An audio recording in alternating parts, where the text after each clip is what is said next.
तर आज आम्ही व्हिजिट केली होती तुळशी बागेला. शॉपिंग पण करायची होती खूप दिवस झाले आम्ही गेलोच नव्हतो. तर सगळ्यात पहिले आम्ही गणपतीचं दर्शन केलं आणि मग चालू झालं शॉपिंग करायला. ऊन खूप वाढलं होतं इकडे, तरी पण म्हणलं काही ऑप्शन नाही आहे, कारण संध्याकाळी जर आपण गेलो तर खूप जास्त गर्दी असते. जर तुम्हाला पण जायचं असेल तर मोस्टली मी प्रेफर करेल की तुम्ही संध्याकाळच्या ऐवजी एक म्हणजे सकाळी जात जा. 10-11ला पण गेलं ना तर बेटर फील होतं आणि गर्दी पण नसते आणि तुम्हाला जे पण कपडे पाहिजे ते व्यवस्थित लोक दाखवतात. नाही तर मग तुम्ही संध्याकाळी गेलं तर एवढी गर्दी असती ना, तुम्हाला नीट बघायला भेटतं किंवा काहीच नाही आणि ते दाखवत पण नाही. सो सगळ्यात पहिले गेल्या मोस्टली तर इथे जास्त करून कुर्तीज खूप छान छान होत्या, जे की स्टार्टिंग तुम्हाला फक्त 150 रुपयापासून होती. आणि ज्वेलरी पण इकडे सगळ्यात बेस्ट भेटते. ज्वेलरी आणि कुर्तीज मला खूप सगळ्या कुर्तीज जास्त आवडलेल्या आहेत, ज्या की मी घेऊन आले. खूप सगळ्या कुर्तीज आणल्या आणि ज्वेलरीमध्ये काही मला गरज नव्हती म्हणून, पण ज्वेलरीचं कलेक्शन आहे तिकडे खूप जास्त छान आहे. जर तुम्हाला मोस्टली आता लग्नाचा सीझन आलाय, जर तुम्हाला ज्वेलरी कशावरही हवी असेल ना, तर तुम्ही तुळशीबागेत व्हिजिट करा. तुम्हाला तिथे मिळूनच जाणार. एवढं मोठं आहे ते की तुम्ही शोधली की तुम्हाला परफेक्ट भेटूनच जातं तसं. आणि कुर्तीज म्हणजे लॉंग कुर्ती, शॉर्ट कुर्तीज, सगळ्या कुर्तीज तुळशीबागेत अवेलेबल असतात. तर बस स्टार्टिंग फक्त 150 रुपयापासूनच आहे, जे की जास्त कॉस्टली आहे पण नाही. आणि त्यात तिथे कॉर्ड सेट भेटते, टी शर्ट पण भेटते, पण युजली मला तिकडचे टी शर्ट एवढे म्हणजे आवडले नाही. तुम्ही जर गेले, जर तिथे टी शर्ट हे 100 रुपयापासून स्टार्टिंग आहे फक्त. जर तुम्ही गेले तर तुम्हाला 100 रुपयापासूनच टी शर्ट भेटेल, जर टी शर्ट तुम्हाला हवे असेल तर. त्यानंतर छोटे बाळांचे कपडे, चप्पल्स, शूज वगैरेचं कलेक्शन पण तिकडे बेस्ट होतं, चप्पल्स वगैरे. जर तुम्हाला कधी लग्नाच्या सीझनसाठी हवे असेल तर वेगवेगळ्या व्हरायटीजमध्ये तुम्हाला शूज, चप्पल्स वगैरे सगळं भेटून जाईल.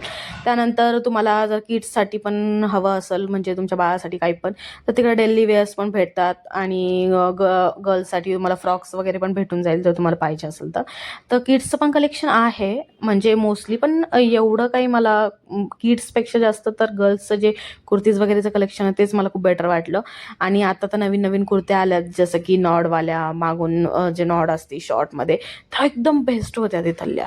त्यानंतर तुम्हाला इकडे कॉर्ड सेट पण भेटेल. फक्त इकडे कॉर्ड सेटची स्टार्टिंग फक्त 300 रुपये होती आणि बेस्ट क्वालिटीमध्ये होती. असं नाही की म्हणजे उगाच 300 रुपयात आहे म्हणून असं काही पण असं नाही आहे. बेस्ट तुम्हाला एक्सेल, डबल एक्सेल साईज पण तिथं भेटून जाईल. जर तुम्ही गेले तर तुम्ही कॉर्ड सेट पण मला वाटतं एखादा घेऊनच टाका.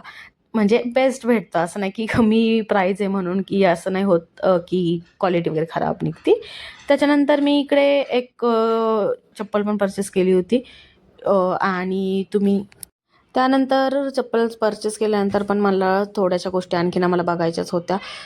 तिकडं तुम्हाला आणखी म्हणजे खायला वगैरे पण एका साईडला भेटतं. जर तुम्ही कधी गेले तर तुम्ही आतमध्ये मार्केटमध्ये गेल्यावर तुम्हाला कधीच म्हणजे असं फूडचं स्टॉल वगैरे तिथं दिसणार नाही. तर थोडंसं बाहेरनंच जर तुम्हाला भूक वगैरे लागली असेल तर तुम्ही बाहेरनंच खाऊन जा. आणि जर तुम्हाला गाऊन पण हवे असेल ना, तर तिकडं गाऊन पण भेटतात म्हणजे, पण आय डोंट नो क्वालिटी वगैरे कशी असती, पण गाऊन्स पण तिकडे अवेलेबल असतात. भरपूर गोष्टी जे की बँगल्स वगैरे, त्या पण गोष्टी इकडं अवेलेबल असतात. आणि ही बॅग पण मी घेतली होती, जी की मला खूप आवडली होती. फक्त 120 रुपयाला घेतली होती. त्यात की सगळं सामान बसलं होतं. आणि त्यानंतर सगळं शॉपिंग करून आल्यानंतर म्हटलं चला थोडीशी पेटपूजा करू.